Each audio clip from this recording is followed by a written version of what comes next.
Aujourd'hui, je vais vous dire pourquoi de nombreuses femmes n'ont pas d'orgasme. Vous devez savoir que l'orgasme féminin continue de faire l'objet des recherches scientifiques intenses. Certaines ont montré que les femmes peuvent avoir un orgasme, voire plusieurs, tandis que d'autres ont conclu qu'il y a bien des femmes qui ne l'ont jamais eu. Vivre une vie pleine de rapports sexuels sans avoir atteint l'orgasme, ne serait-ce qu'une fois, oui, ça existe, mes très chers. Dans cette vidéo, vous allez comprendre pourquoi certaines femmes n'ont pas d'orgasme. Dans un article du Figaro, une femme sur 4 n'a pas eu d'orgasme pendant son dernier rapport sexuel. Des chiffres assez frappants qui lèvent le voile sur ce sujet tant négligé. Selon une analyse de 33 études effectuées au cours des 80 dernières années par Elizabeth Lloyd dans son livre « Le cas de l'orgasme féminin », 50% des femmes ont parfois des orgasmes, 20% rarement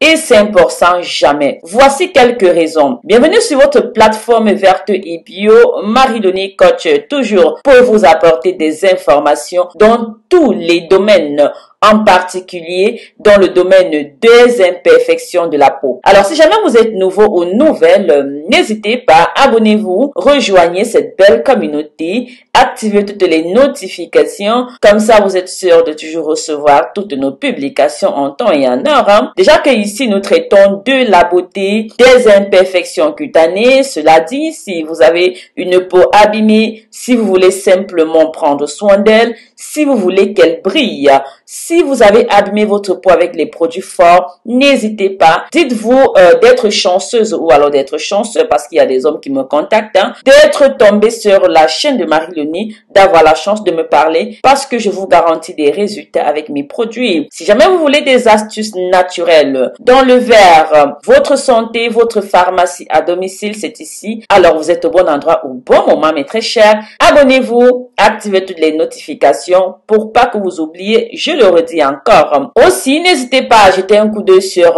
notre site internet www.marielenicoach.com. Bien, en numéro 1, vous devez savoir que vos fleurs ne sont pas des cylindres pour les papitous, ok? Dans les rapports sexuels procréatifs, le papitou pompe la fleur, gagnant de l'excitation afin de concentrer toute l'énergie orgasmique nécessaire pour envoyer le sperme à travers un tunnel dans le but d'imprégner un ovule. C'est une métaphore assez amusante, mais qui reflète le rôle du vagin, qui s'avère précis et limité. Dans le modèle procréatif, le vagin doit être serré et cela diminue considérablement sa sensibilité au plaisir. Mais quand cet organe est détendu et prêt à la sensualité, il peut tout ressentir, ça je vous le promets. En fonction du plaisir qu'il ressent, ses parois pourraient commencer à osciller, roulant littéralement à vagues de plaisir le long de la tige du pénis. À chaque vague de plaisir que le vagin éprouve, les terminaisons nerveuses délicates dans ses parois vaginales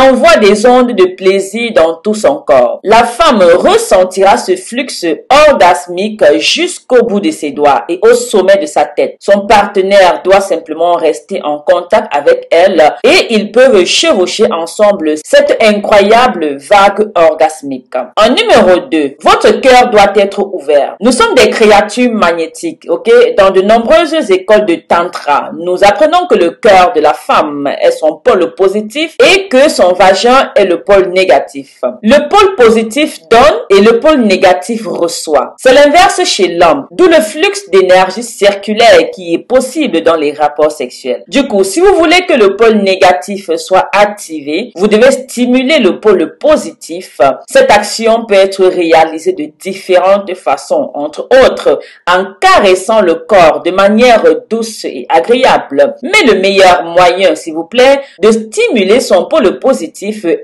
à travers l'amour. C'est en montrant votre amour, en vous connectant intimement avec votre partenaire et en l'aimant tout simplement et complètement que son cœur sera stimulé. En deux mots, si la femme ressent que vous l'aimez profondément, vous allez pouvoir arriver à lui soutirer des orgasmes. En numéro 3, vous devez guérir le sentiment d'être exploité. Barry Long est un professeur de tantra. Il avait coutume de dire que les femmes en ont assez d'être utilisées comme un crachoir sexuel pour hommes. Cela peut sembler brutal, mais historiquement, c'est très juste.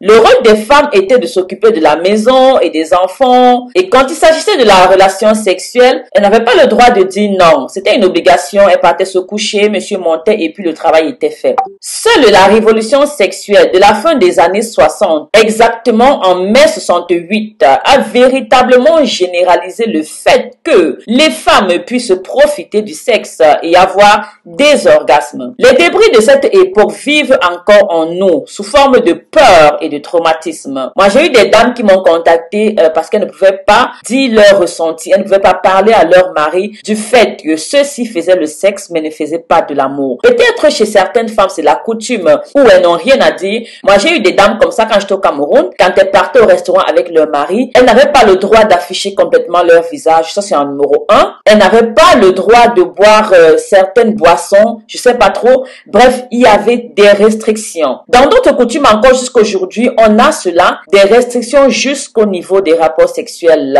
Du coup, beaucoup de femmes se sentent marginalisées. Il est souvent conseillé de pratiquer le sexe non éjaculatoire afin d'aller au-delà du modèle procréatif. Le modèle procréatif, c'est simplement aller monter sur la femme et puis voilà, on éjacule et puis c'est terminé. Non, en effet, nous devons faire l'amour dans le but de se rapprocher, dans le but d'avoir du plaisir, pas de faire le sexe dans le but qu'une seule personne en tire parti. L'intention et le but de l'éjaculation sauvegarde enfermés dans la petite boîte de la procréation et nous empêche d'explorer autre chose. Mes très chers, n'hésitez pas à partager cette vidéo autour de vous afin que d'autres puissent également profiter de ce message. C'est très parlant et c'est très révélateur parce que beaucoup de choses se passent. Il y a des choses dont des femmes vivent mais elles n'osent pas parler. Elles ont des conjoints qui s'en foutent de savoir si elles ont un orgasme ou pas. Après un rapport sexuel, ils ne se demandent pas si ça a été, qu'est-ce qu'il faut changer, qu'est-ce qu'il faut améliorer. Mes très chers, n'hésitez pas à partager cette vidéo sur tous vos réseaux sociaux. Vous devez savoir que l'idée